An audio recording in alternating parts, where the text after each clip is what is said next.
Hi hello నేను మీ Pawan welcome to ఆత్మ media. ఈరోజు రాకేష్ మాస్టర్ గారు గురించి మనం తెలుసుకోవడానికి మన సీనియర్ జర్నలిస్ట్ ఇమ్మంది రామారావు గారు ఉన్నారు.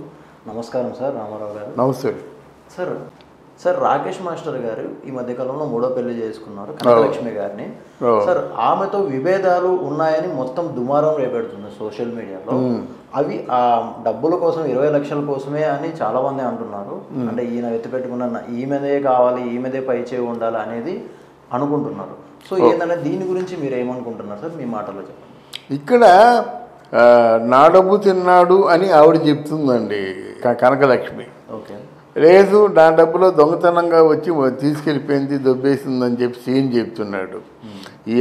ఎవరు డబ్బు తిన్నారా, ఎవరు డబ్బు దోచేశారా అన్నది అది పోలీసులు తేల్చవలసింది. పోలీసుల వరకు వెళ్ళలేదు. ఇక్కడేంటంటే నేను గమనించినంత వరకు రాకేష్ మాస్టారు ఆయన భార్యల్లో కొంచెం ఈ ముసలి వయసు అవ్వడం వల్ల ఈ కనకలక్ష్మి మీద కొంచెం మోజు పడ్డాడు. మోజు పడి కూడా తాలిబొట్టు కట్టాడట. నేను తాలిబొట్టు కట్టలేదని అంటాడు ఆయన. ఆవిడ సహజేమో చేసింది కానీ నేను తాలిబొట్టు కట్టలేదు అంటాడు. ఆవిడే ఉంటుంది, నాకు 3 ముళ్ళు వేయవలసింది 2 ముళ్ళే వేశాడు, ఆ 2 ముళ్ళు వేసిన దాన్ని కూడా నేను కెమెరా తీసానంటుంది. ఇంతకీ ఏమిటి కరెక్ట్ అన్నది వాళ్ళిద్దరికీ తెలియాలి. ఇంకా డబ్బులు మాత్రం బాగానే పోయి అని చెప్పేసి రాకేష్ మాస్టర్ చెప్పుకున్నారు. ఇక్కడ రాకేష్ మాస్టర్ ఏం చేశాడంటే ఆవిడకి కొంత మోటివేట్ చేశాడు. ముందు మామూలుగా ఒక దాన్ని ఏమంటారు, ఓ సీనియర్ సిటిజన్ ఎలా ఉంటుందో అలా ఉండేది. అలా ఉన్నదానికి ఏంటంటే యూట్యూబ్ ఛానల్ పెట్టుకోవడం, సోషల్ మీడియాలో మాట్లాడడం, ఓ డ్యాన్సులు అంటే డ్యాన్సులు వేయడం, డ్యాన్సులతో మగవాళ్ళని ఆకట్టుకోవడం, అసలు ముఖ్యంగా రసికత్వం అంటే ఏమి మాట్లాడితే అవతల మగవాడు ప్రేరేపించబడతాడు అనేది, ఇవన్నీ కూడా రాకేష్ మాస్టర్ నేర్పినట్టుగా నేను భావిస్తాను. ఎవరిని మాట్లాడినప్పుడు కూడా ఇప్పుడు రాకేష్ మాస్టర్ చనిపోయారని కాదు కానీ అసలు ఎవరండి లక్ష్మి అంటే ఎవరికి తెలుసు? ఆ రాకేష్ మాస్టర్ దగ్గర ఉన్నావు కాబట్టే కదా ఇప్పుడు రాకేష్ మాస్టర్ భార్య అంటున్నావు కదా. మరి ఈ మధ్యకాలంలో నువ్వు తిట్టిన తిట్లకి ఇప్పుడు నువ్వు కానీ రాకేష్ మాస్టర్ దగ్గరికి వెళ్తే కొట్టేస్తారు. అంతే దూరంగా ఉన్నావు కదా. లేకపోతే నీ దగ్గరే రాకేష్ మాస్టర్ ఉన్నట్టయితే ఎన్ని లక్షలు వచ్చి పడేవి నీకు, అంతే కదా. నువ్వు మామూలుగా ఆయనకి బోధన పెడుతూ ఆయన ఆరోగ్యాన్ని చూస్తూ జాంపండులాగా తయారు చేశానని నువ్వు చెబుతున్నావు కదా. ఒకవేళ రాకేష్ మాస్టర్ నీ దగ్గరే చనిపోయినట్టయితే మొత్తం ఇండస్ట్రీ అంతా నీకే ఎంత గొప్పగా చూసేది కదా. ఎవరైనా 5-10 ఇవ్వాలంటే నీకే ఇచ్చేవారు కదా. ఇప్పుడు చూసినా చూడపోయినా ఆయన పిల్లలు వాళ్ళకి వెళ్తుంది కానీ నువ్వు అజ్ఞాతంగా ఉండిపోవలసిందే కదా. ఎందువల్ల నువ్వు నోరు పారేసుకోవడం వల్ల నువ్వు కొంత నీ జీవితంలో కొన్ని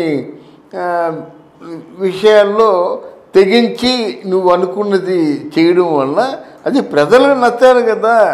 ప్రతి ఒక్కరు కూడా మనం అనుకున్నది చేస్తామండి, కానీ మనం అనుకున్నది చేయడం ద్వారా ప్రజలకి నచ్చుతుందా, ప్రజలకి దూరం అయిపోతుందా అని మనం ఆలోచించుకోవాలండి, అంతే కదా. ఊరిక ఈ రాకేష్ మాస్టర్ చూసిన వాళ్ళు అందరినీ ప్రేమించేయడం.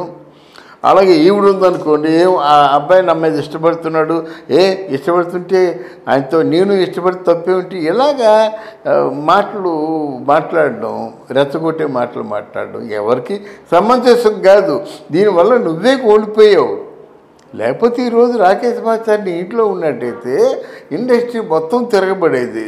బతికినంతకాలం నీకు ఆ గుడ్ విల్, రాకేష్ మాస్టర్కి రావలసిన గుడ్ విల్ ఉండేది. అది ఆ అమ్మాయి పోగొట్టుకుందన్నమాట. ఇప్పుడు అడిగి వెళ్ళలేదు కదా, నా జాంపౌండ్ ఎంత కొట్టేశారు, కుట్టేసి మామూలు కొట్టడం కాదు, కొట్టేస్తారన్నమాట. అంత మంచి అవకాశాన్ని కోల్పోయింది ఆవిడ. ఎగిపోయినట్టయితే వాళ్ళు అంతే కదా, మరి ఎక్కడైతే చచ్చిపోయినట్టు ఇంటికి ఎక్కడ కేర్ ఆఫ్ అడ్రస్ ఎక్కడంటే ఇల్లే ఉంది. అంతకుముందేమో ఒక అనాథ ఆశ్రమంలో ఉండేవాడు. అనాథ ఆశ్రమంలో ఉంటారు కదా శవాన్ని. అమ్మ భార్య పిల్లలు ఉన్నారంటే బాబు అమ్మాయి ఉంది కొడుకు ఉన్నాడని చెప్తారు. ఆ అమ్మాయి కొడుకు దగ్గరికి తీసుకొచ్చారు. ఇలాగుంది. ఇప్పుడు ఇండస్ట్రీ అందరూ వచ్చి వాళ్ళకి తోచిన సహాయం మాత్రం చేస్తారు, అంతే కదా. అందువల్ల ఇక్కడ కనకలక్ష్మి చేసింది మాత్రం ముమ్మాటికి పొరపాటే. అది ఆ పొరపాటుని జీర్ణించుకోలేకపోయాడు మాట. తర్వాత కొంత డిస్టర్బ్ అయ్యాడు. ఆ విజయనగరం వెళ్ళినప్పుడు కూడా ఆయన మాటలు విన్నాను కదా, కొంచెం డిస్టర్బ్ అయ్యాడు. అంటే ఇంకెందుకు ఈ జీవితం, అది ఎందుకంటారు సార్? ఎందుకు అంత డిప్రెషన్లో ఎవరున్నారండి? ఈ డిప్రెషన్ అంటే ఎవరున్నారు? ఆయనకి ఆలంబనంగా చూసుకునే వాళ్ళు ఎవరు లేరు కదా. అంటే ఇప్పుడు ఆయన సోషల్ మీడియాలో కొంతమంది ఎవరైతే యూట్యూబ్లో కానీ రీల్స్లో కానీ టిక్టాక్లో కానీ ఫేమస్ అయిన వాళ్ళందరినీ గ్యాదర్ చేసి ఒక దగ్గర పెట్టి షో లాంటిది చిన్నది నడిపించారనమాట. సో ఏంటంటే దీనివల్ల ఆయన మైండ్ డైవర్ట్ అయిందంటారా, లేకుంటే వాళ్ళలో ఎవరైనా కారణం ఉండొచ్చా? కోణంలో కూడా కొంతమంది లేదండి. ఇప్పుడు మనిషి జీవితంలో ఉపశమనాన్ని ఇచ్చేవి ప్రధానంగా సెక్స్, ఉమెన్ అండి. అందుకే ఉపశమనం ఇవ్వడం అంటే సెక్స్ను డ్రింక్ అండి. ఇప్పుడు సెక్స్ అంటే ఎవరో వస్తారు, మామూలు రాదు కదా. ఆయనకో 10,000 ఇచ్చినట్టు 10,000 అలా ఇచ్చేస్తే ఏదో మొత్తానికి పోతారు, అంతేగాని ఇష్టపడి లేకపోతే మోదిపడి వచ్చే వయసు కాదు కదా ఇది. ఒకటి. రెండోది ఏంటంటే బాటిల్ 1,500 రూపాయలు. రోజుకో 2 బాటిల్ అంటే పనున్నా పని లేకపోయినా 3,000 రూపాయలు ఖర్చు పెట్టాలంటే ఎవరు ఖర్చు పెడతారు? ఇప్పుడు ఫ్రెండ్లీగా ఖర్చు పెట్టారంటే ఒక రోజు ఖర్చు పెడతారు, రెండో రోజు ఖర్చు పెట్టరు కదా. ఏదైనా అవకాశం ఉండి షూటింగ్ అయినట్టయితే నాకు మొత్తం మీద 25,000 ఇయ్యాలంటే 25,000లో 2 బాటిళ్ళు కొనుక్కుంటాడు. అది షూటింగ్ లేకపోతే ఎందుకు ఇస్తారు? గనక ఆయన ప్లానింగే తప్పు అయిపోయింది. ఆయనకి ఉపశమనం కావాలండి. ఆయన్ని ఎవరో ఓదార్చేవాళ్ళు కావాలండి. ఆయన్ని అమ్మలా చూసుకునేవాళ్ళు కానీ లేకపోతే ఆయన్ని ప్రేయసులాగా ప్రేమించేవాళ్ళు కానీ కావాలి. అట్లాంటి మనస్తత్వం ఆయనది. అంతేగాని మనలాగా ఎప్పుడు ఉన్నా నేను 72 సంవత్సరాల్లో మనల్ని ఎవరు ప్రేమిస్తారు, అసలు ప్రేమ కావాలని కోరుకోవడం ఎంత తప్పు అని ఆలోచించుకోవాలి కదా. ఎందుకంటే ఇప్పుడు రామకృష్ణ అనుకోవాలి, భగవంతుడే ఏ క్షణంలో తీసుకుపోతావో అంతా నీ పాదాల దగ్గర చేర్చుకొని మనం అనుకోవాలి. అలాగ అనుకోవడం ధర్మం, న్యాయం. మన నలుగురిలో గౌరవించబడతాం. మంచిదండి మీ కోరిక నెరవేరాలని మీరు అంటారు. అది కాకుండా ఈ కంగాలి మాటలు మాట్లాడుకొని అందరికీ దూరం అయిపోయి అందరి చేత చీ అనిపించుకోవడం అవసరమా? ఆ పని చేశాడు రాకేష్ మాస్టర్. ఆయన సమాధానం చెప్పింది కనకలక్ష్మి. అయితే ఆయన మామూలుగా ఆయన ఇప్పుడు చరిత్ర అయిపోయింది. రాకేష్ మాస్టర్ చరిత్ర కాలగర్భంతో, అంటే కాలగర్భంలో కలిసిపోతుంది. రేపటి కానీ ఖననం చేసినట్టే రేపటితో కలిసిపోతుంది. ఇంకా అక్కడి నుంచి రాకేష్ మాస్టర్ భార్య అని చెప్పుకునే నీ గతి ఏమిటో ఆలోచించుకో. అది ప్రశ్నార్థకమే. నువ్వు భార్య అంటే కొట్టేస్తారు. ఇప్పుడు నువ్వు భార్య నిజని అన్ని తిట్లు ఎందుకు తిట్టావమ్మా? రాకేష్ మాస్టర్ని మనసు వికలం చేస్తావు కదా. ఆయన పిచ్చోడు అయిపోయాడు కదా, అనాశరణానికి వెళ్ళిపోయాడు కదా, రకరకాలుగా ఆయన బాధలు పడ్డాడు కదా. ఆయనలో మంచి ఐడియాలజీ ఉందండి. అని ఆ హిజ్రాల్ని కానీ ట్రాన్స్జెండర్స్ని కానీ తీసుకొచ్చి వాళ్ళ బియ్యం ఇచ్చి వాళ్ళ డబ్బులు ఇచ్చి వాళ్ళు కూడా అక్కచెల్లెమ్మలని చూసేటువంటి గొప్ప మనసు ఉంది రాకేష్ మాస్టర్కి. అది మనం అది ఆలోచించాలి. అందువల్ల ఆయనకి మంచి ఐడియాలజీ ఉంది. అందుకే అమెరికా నుంచి ఎక్కడెక్కడి నుంచో కూడా డబ్బులు పంపిస్తున్నారు. నేను చెప్పేది ఏంటంటే నా వీడియో చూసిన వాళ్ళు నాకు అమెరికాలోనూ చాలా చోట్ల మంచి ఫ్యాన్స్ ఉన్నారు, కెనడాలోనూ వేల మంది ఫ్యాన్స్ ఉన్నారు.